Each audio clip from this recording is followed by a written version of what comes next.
Salam, selamat pagi Bapak Ibu yang dikasihi oleh Tuhan. Kita bertemu kembali di dalam renungan harian GP Kris Pangkal Pinang. Bersama saya Guru Injil Eber. Mari kita siapkan hati kita untuk mendengarkan dan merenungkan firman Tuhan. Mari kita berdoa. Bapa kami yang baik, Tuhan kami Yesus Kristus, Allah kami yang hidup, kami bersyukur kepadamu untuk penyertaan-Mu di dalam hidup kami hari lepas hari. Di pagi hari ini kami menyerahkan seluruh hidup kami lewat persekutuan dengan-Mu, dan kami sebentar lagi akan mendengarkan firman Tuhan. Tolong kami, mampukan kami agar kami bisa memahami firman Tuhan ini dan kami memuliakan nama-Mu di sepanjang hidup kami. Kami bersyukur kepadamu dalam nama Tuhan Yesus kami berdoa dan mengucap syukur. Amin. Firman Tuhan hari ini terambil dari Mazmur pasalnya yang ke-8 ayatnya yang pertama sampai ayatnya ke-10. Bunyinya demikian. Untuk pemimpin biduan, menurut lagu Gitit, Mazmur Daud. Ya Tuhan, Tuhan kami, betapa mulianya nama-Mu di seluruh bumi. Keagungan-Mu yang mengatasi langit dinyanyikan.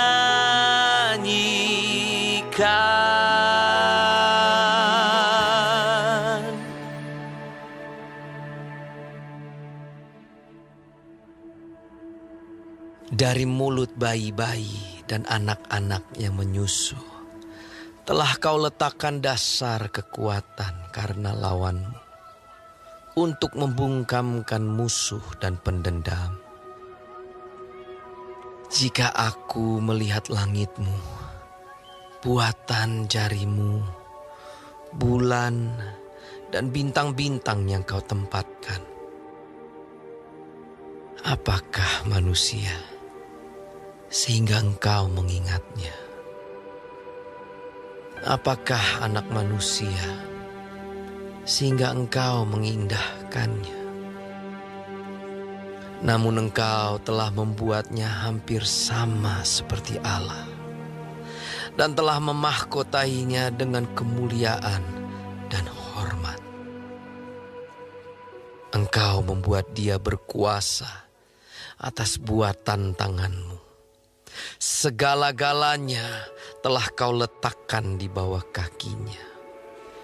Kambing, domba, dan lembu sapi sekalian, juga binatang-binatang di padang, burung-burung di udara, dan ikan-ikan di laut, dan apa yang melintasi arus lautan. Ya Tuhan, Tuhan kami, betapa mulianya nama-Mu di seluruh bumi.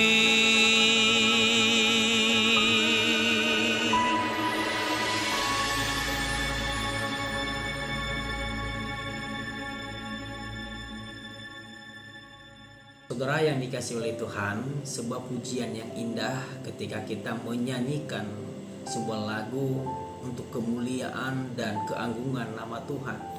Bukan seperti lagu-lagu sekuler yang menggerogoti iman kita. Ini bukan berarti kita tidak boleh menyanyikan lagu-lagu sekuler, tetapi kita perlu menyaringnya. Apakah lagu-lagu itu membangun atau tidak?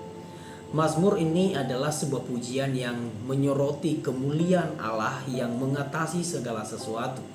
Pemazmur di tengah-tengah pergumulan hidupnya, dia tidak menyanyikan lagu-lagu galau yang membuatnya semakin down, seperti kebanyakan anak muda zaman sekarang ini.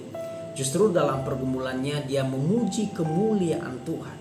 Dari sini kita mengerti bahwa tidak setiap orang memiliki mata rohani untuk menyaksikan kemuliaan Tuhan. Ada orang yang hidupnya selalu bertanya-tanya, mengapa Allah mengizinkan ini dan itu? Mengapa Allah tidak mencegah? Mengapa Allah berdiam diri dan seterusnya?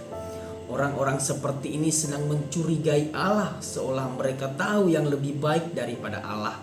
Mereka tidak melihat kemuliaan dan keagungan Allah.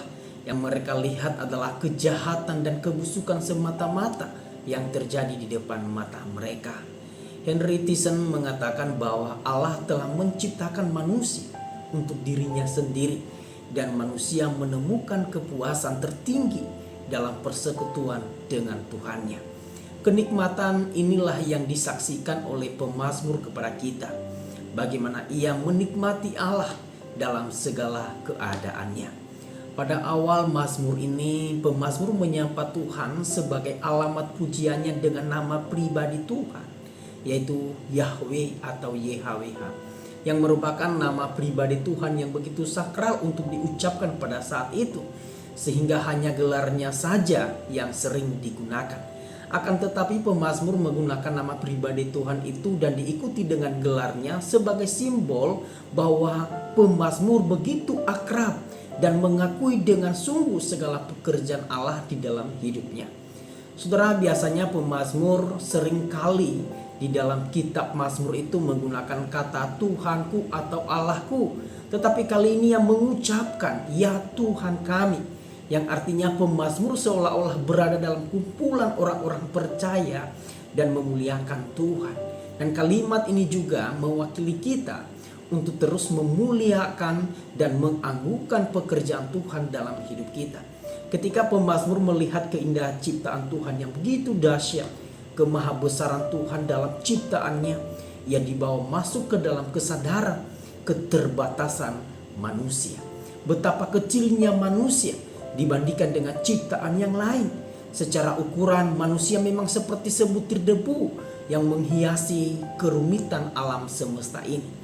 Pemazmur menyadari keterbatasan dirinya, kerentanannya, kefanaannya, ketidakberartian dirinya jika dibandingkan dengan ciptaan Tuhan yang sangat luas itu.